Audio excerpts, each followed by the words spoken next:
If I were to go out on Michigan Avenue right now and ask 10 people what sustainability means to them, the word environment would be uppermost. Environment. And sustainability is about the environment, but it's about so much more. It's about equity and social justice as well. And I don't need to tell you, living in the city that you live in, how important issues of equity and justice are in issues of access to quality environments. So I'm going to make the case that environmental quality and human equality are actually linked. It's not necessarily a causal link, but there is a correlation between environmental quality and human equality. So my talk is called Toward Just Sustainabilities. I don't like to have to put a prefix to the word sustainability. I would like to just use the word sustainability and everybody understood it as a broad concept. But I put the word there to counteract this oft-used prefix, environmental sustainability. So what do I mean by just sustainability? Well, just sustainability is improving people's quality of life now and into the future in a just and equitable manner while living within the limits of ecosystems. So don't get me wrong, living within the limits of ecosystems is our umbilical cord. It's the connection to the planet, but we need to consider social justice considerations. Much of what I see as sustainability has what I call an equity deficit. There is a deficit of discussions around social justice. So with that, let me go on to my talk. The picture there is my favorite picture because it reminds me that urban planning, sustainability, should not be about what is probable, but be about what is possible. I mean, how many times could we even think that might happen when we were younger, that Broadway would become a shared street? And that was right at the very beginning. We can have a different reality. We can make places different. The young woman there is blissed out in the moment of transgressing, standing there in the middle of a busy street near Times Square and just looking at the possibility all around her. So with that, I want you to think about what is possible as I go through my talk. So I'm going to take three aspects of this concept called just sustainability. There's lots of other aspects, but I can take three over my 15, 20 minutes that I've got to talk. Space and place, food and culture. You might think three very unrelated issues, but they're not, and I'm hoping you'll see some links between them as I go through the talk. So the first issue in terms of space and place is a new term, I think, to many of you. It's called spatial justice. And as the quote there from David Lammy, a British Member of Parliament, says, just as social justice requires that life chances are not distributed along class lines, spatial justice requires that they're not distributed geographically. If ever there was a city where opportunity was distributed geographically, it would be your city.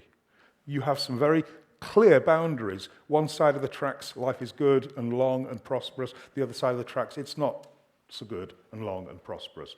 Spatial justice is the spatial component of social justice. And we have a very powerful tool for looking at that these days, geographical information systems. We can see social justice playing out on the city's streets. But what I want to do, just to concretize this a little bit, is to give you some ideas of how spatial justice plays out and how it's important to this concept of just sustainability. So, two streets here. Streets are the most common public space. We use that public space, the street, every day. Many of you probably don't think much about streets. I spend a lot of time sitting in coffee shops thinking about streets. And I've sat in Frank's on Södervägen, and I sit in Simon's on Massachusetts Avenue, and I watch streets. I nerd out on streets. And when I sit on Mass Ave, and that's looking down towards Harvard Law School, when I sit on Mass Ave, I see a street that's the same width as Södervägen in Gothenburg, exactly the same width, but the organization of the street's very different. On Massachusetts Avenue, the rule of the road is the bigger your vehicle, the more rights you have to the street. That's the way it goes, isn't it? Bigger is better. That's not the case in Sweden. In Sweden, the Swedes have imposed spatial justice on the streets. They have democratized their streets such that pedestrians, cyclists, transit users have more rights than vehicular users. You can see, if you look very closely, to the left of the streetcar, there is about 15% of the streetscape given over to private vehicles. Now, leave you with a question. I don't have an answer for this, but I'm going to leave you with this question. How does the kid growing up on that street understand the world differently to the kid growing up on Mass Ave who sees that might is right, bigger is better? How is a Swedish kid wired differently from an American kid as a result of that? Now, we have some very good data on this.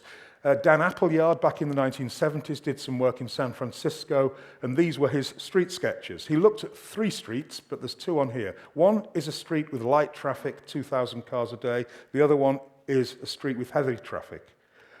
On the lightly trafficked street, people had 3 friends, on average, per person, and 6.9 acquaintances. On the heavily trafficked street, 0.9 friends per person, or 3.1 acquaintances. What's the moral of the story? The greater the velocity and volume of traffic on the street, less social interaction. So again, we have data on this. It's not rocket science. We need to share our streets. We need to rethink streets for people. Spatial justice on the street, democratize our streets.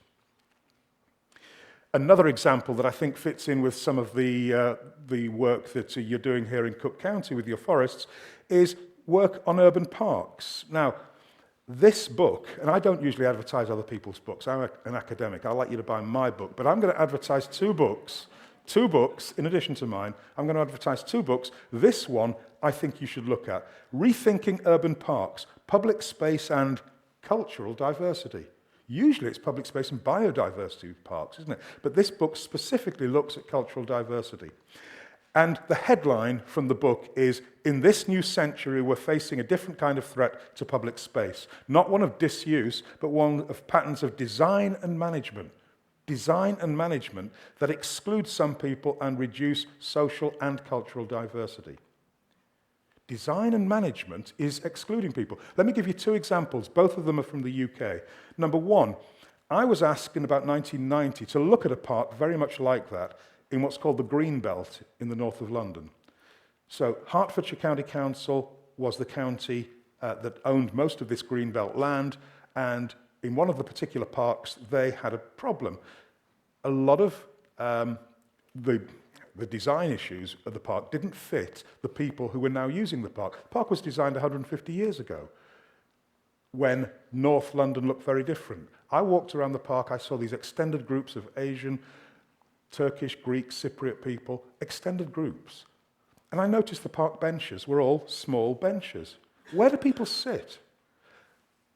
The design of the furniture in the park did not fit the users of the park. Why not have a forum style so that the whole group could sit down? A design issue which was culturally divisive. A management issue, I want to give you an example of an ecological management issue that was equally divisive. In Bristol, in southwest England, the City Parks Department were persuaded by the local wildlife trust to develop wildflower meadows. Great idea. I'm an ecologist. I like wildflower meadows. So over 2 or 3 years, they employed a management regimen which developed a deep sward of native wildflowers. Great. Everybody thought it was great, apart from somebody who noticed that African, Caribbean, and Asian people weren't going anywhere near the long grass. A residual fear of snakes. An ecological management regimen that was having a negative cultural effect. Now, I'm not saying it was wrong to do that, to put an ecological, a nature garden there, a wildflower meadow there. I'm not saying that's wrong. But we need to ask questions that we're not asking. Maybe if one of the Parks Department or one of the Wildlife Trusts had been from one of these minority groups, maybe that question might have been asked. So there's an implication here that we need more diversity working in our environmental professions. But again, let's start asking the questions. If a wildflower meadow was the solution, what was the question we asked? Food. I'm very interested in food at the moment, in the sense that it's a great place to start conversations about environment. I wouldn't start talking to somebody about climate change. I would start with talking about food. Everybody's fascinated with food and what people eat. But usually, and most of the food movement is about nutrition. It's about the nutritional quality of food, not about other issues. What about food as performance? These two women are from Oaxaca in Mexico, and they've created this little garden. What they've done is they've created, or they've performed their identity on the landscape. That's what an autotopography is. Autotopography is inscribing one's culture and one's self, one's community on the landscape. It's about making a place, and it's very important for these immigrants because not only do they want to eat culturally appropriate food, but they want to create a little bit of home here. So food is performance. Let's think about that. And let's think about that as a way in to bring people into the food movement who maybe don't look like most people who are currently in the food movement. Let's open up our ideas, and I'm going to give you other ideas about how to do that as well. This is New Roots Farm in San Diego. There are 80 farms around the country, one of which is run by Tufts University in Boston, specifically for training refugees, new immigrants in agriculture. These are the new farmers, and they're going to be found in places like Burlington, Vermont, Phoenix, Arizona. They're the new agriculturalists, and they've every right to do what they do and to grow different foods and crops. But when we talk about the local and growing local, which is this buy local, grow local mantra that we seem to be getting from the food movement, what is local? Is it geographically local? Because that sign for African produce there isn't in Africa, that's at George Bowling's farm in Maryland. George and his wife are tobacco farmers, and they suddenly notice there's 140,000 Africans in the DC metro area, and they want to eat African food. So George and his wife have been working with the African community to find out what will grow in in Maryland. And they've got a great business, and anything that gets rid of tobacco farming is good by my book, but they've got a very good little business here. So what we're doing here is we're making a problem around the notion of local. I understand that, people want, a lot of ecologically minded people say, only grow what should grow here. But that is being a little bit exclusive in a world which is becoming increasingly different and diverse. And we need to think differently about local in the context of our increasingly diverse urban areas. Similarly, in the Philippines, in San Diego, the Filipino communities there, when asked about what local food means to them, they say, well, Filipino food, my food is local food. So the concept now is translocal identities, that a lot of people in a lot of cities don't see what grows in Massachusetts or what grows in Chicago as being local. It's what they grow in their lives that is local. Again, there's a notion of reflexivity here that I think we need to take into account when we think about some of the imagery we put forward as what's wholesome food. The final area that I want to touch on is this notion of culture. I'm really interested in the notion of interculturalism. In Europe, it's seen that multiculturalism has failed. Multiculturalism, we used to joke in London in the 80s, was steel drums, saris, and samosas. That was what multiculturalism was about. And that you had those at school, and then you sort of dressed up and played steel drums and ate samosas, and that was multiculturalism. So the idea, though, now is that worked for a while. That gave us some thought about difference and diversity. But what about changing the institutions around us? The institutions, if they don't change, then we're not going to change our societies. And I give the example of Boston. Boston is now a majority-minority city. But the institutions haven't changed in recognition of that. The institutions haven't changed a bit.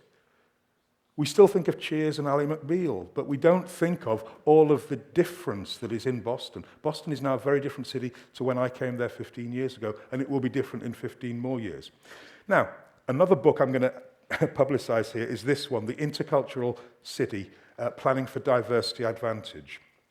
It's a fabulous book, a really easy read that really asks the question, at what point do cities start to see diversity as less of a cost, a drag on scarce resources, and a mind-numbing complexity, and start to see it as a force, a resource, and an opportunity? Now, let's take a step back. 40 years ago, most multinational corporations looked at their workforces and realized that diversity was an issue. But they didn't do it just through some altruistic notion. They did it because they wanted to get into new markets. And the best way to get into new markets is to start looking like the people you're going to sell to. So 40 years ago, most big corporations started to look at diversity, not only to get into new markets, but a lot of research in business journals has shown that creativity and diversity go together. The more diverse your workforce, the more creative it can be. So businesses get it. Why don't our cities seem to understand that? Why do most cities still manage diversity, tolerate diversity, but don't fully embrace diversity as being something that is an opportunity, a resource? And I think of cities around the world. I don't know many cities that really embrace diversity. Maybe Toronto, maybe London, although Rob Ford is taking the lead in taking Toronto's diversity to different levels. But I think, and maybe Amsterdam, so there's a few cities around the world that actually do embrace it. But think about it, and you know your city better than me. Do you embrace diversity? I remember one great day that I had in Millennium Park, and there's a sort of sculpture, and it morphed into all the different faces. I thought that was fabulous, a real statement of presence. So what I want you to think about, though, is this idea of the intercultural city ecosystem. One of the pieces that I wrote for the Centre for Humans and Nature was about this notion that, and we've heard the concept of native plants, aren't cities places where things mix? I mean, I look at cities around the world, and there's some very interesting stories of plants. For instance, there's a plant called Oxford ragwort. Doesn't that sound English? Oxford ragwort. It's actually from Mount Etna. It's from the slopes of Mount Etna, and it's spread in England with the railways because the fire used in the fires in the fireboxes in the trains mimicked the volcanic slopes of Etna. So you can trace this plant around Britain. Okay, you can trace it by the advent of the railways. Now, what a great story to tell kids. The linkage between economic development there and a non-native plant. And so I worry a little bit when we talk about purity in nature when we have diversity in our cities. So my concept then is the intercultural city ecosystem. And I think if you start to think in those broader terms of culture and nature, you come to this conclusion that our cities are places where things mix. And that's a lot of what makes them very exciting. And if you want to read more about this, really read this book. I think this is the one I've been saving till last. I kept the best till last. Introducing Just Sustainabilities, Policy Planning and Practice. Thank you.